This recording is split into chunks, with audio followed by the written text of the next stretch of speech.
Zina Barasman, bonjour. Bonjour. Alors, vous êtes un membre du ballet citoyen. Dites-nous quelle est la situation actuellement à Ouagadougou où vous êtes. Actuellement, à Ouaga, c'est un peu la situation qui pèse souvent ce qu'on appelle le calme avant la tempête. Le peuple burkinabé est dans l'attente d'une grande victoire sur les putschistes, une grande victoire sur les terroristes.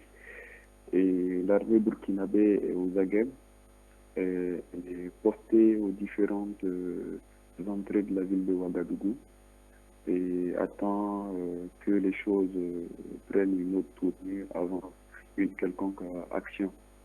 Mais pour vous dire clairement les choses, des négociations ont commencé depuis maintenant un certain nombre d'heures, faisant état de ce que les militaires du régiment de sécurité présidentielle qui avaient pris le pouvoir le mercredi en prenant en otage le Conseil des ministres et en mettant un peu en ballottage défavorable à la transition, se rendent calmement dans un camp qui leur a été indiqué d'ailleurs, le camp Sangoulé-Lamizana, et il y a des militaires qui se rendent et on attend que tous les autres militaires puissent se rendre aussi pour éviter qu'il y ait des effusions de sang. Les négociations que vous évoquez, ça réunit qui et qui?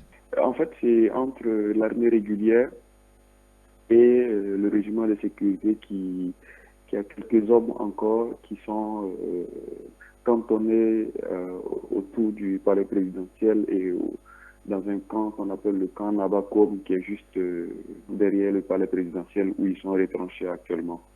Et donc, vous, au niveau du ballet citoyen, quel est le mot d'ordre? Non, notre mot d'ordre, c'est vigilance, vigilance et mobilisation. Parce que nous avons dit depuis le début de cette crise que la meilleure manière de faire fléchir les putschistes, la meilleure manière pour nous de mettre un terme à ce coup d'État de trop au Burkina Faso, la meilleure manière pour nous de retrouver notre liberté et surtout de conduire le processus démocratique de la transition jusqu'à son terme, pour nous, c'était véritablement de nous mobiliser et d'être vigilants. Et c'est la mobilisation du peuple qui a poussé l'armée à aujourd'hui prendre le devant de la chose et surtout se mettre aux avant-postes pour désamorcer cette crise. Et donc, nous appelons tous nos militants, tous les cibales et les cibelles, comme on le dit ici, et tout le peuple burkinabé dans son entièreté, à sauver son avenir en restant mobilisé une fois de plus en cette nuit pour que véritablement cette victoire-là soit totale, mais surtout pour que rien ne nous échappe dans ces événements qui, quand même, nous rappellent que notre construction ou notre démocratie est à construire et est à construire dans la vigilance et dans la souffrance aussi. Vos attentes par rapport au sommet de la CEDEAO de ce mardi à Abuja? Le mot, nos attentes, nous n'avons rien à attendre du sommet de la CEDEAO. Déjà, avec cette médiation, ou du moins cette sorte de médiation bancale de cette institution qu'est la CEDEAO, nous avons dit tout notre désarroi et tout notre mécontentement vis-à-vis des points qui ont été élaborés.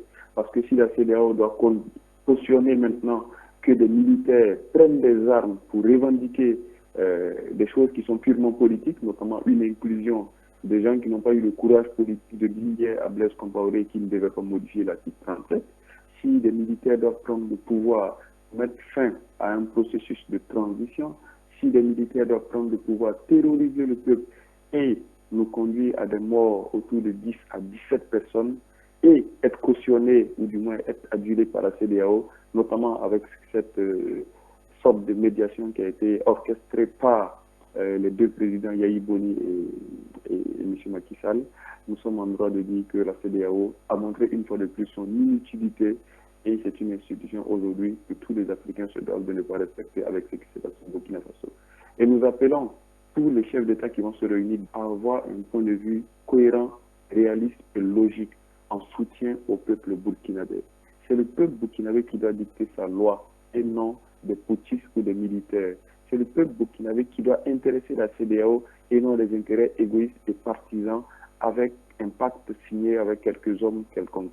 C'est le peuple burkinabé qui doit intéresser la CEDEAO et non une certaine forme de conclusion d'accord secret pour permettre à des militaires de régner dans un pays ou du moins de nous imposer par la force ce que nous ne voulons pas et ce que nous n'avons jamais voulu. Et je l'espère que tous ces chefs d'État comprendront la mesure de ce que à un premier pas, ils ont fauté et qu'ils doivent se rattraper. Ils doivent rejoindre le peuple burkinabé dans sa revendication qui dit aujourd'hui que l'inclusion n'est pas possible au Burkina Faso pour les élections à venir, que l'inclusion n'est pas possible au Burkina Faso à tout ce que nous avons vécu et surtout que la question du RSP soit réglée maintenant et tout de suite. Et notre revendication reste telle, pas d'inclusion, pas d'amnistie pour les putschistes, pas de réédition sans justice pour eux.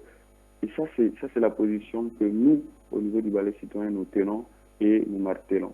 Nous pensons encore que tous les peuples d'Afrique, ou du moins tous les peuples africains, doivent se sentir dans ce combat-là, parce que c'est un combat que nous menons d'abord pour nous, mais nous menons également pour tous les autres qui sont dans cette dynamique pour la préservation de la démocratie et pour la préservation surtout des droits humains qui nous sont chers. Merci Zina Barasman. Merci encore et merci au peuple sénégalais de nous soutenir parce que nous savons que M. Macky Sall a fauté, mais le peuple sénégalais a toujours été avec le peuple burkinabé et les peuples ensemble construiront des démocraties durables. Et nous passons le bonjour déjà à nos amis du mouvement Yanama qui nous ont soutenus dans cette lutte.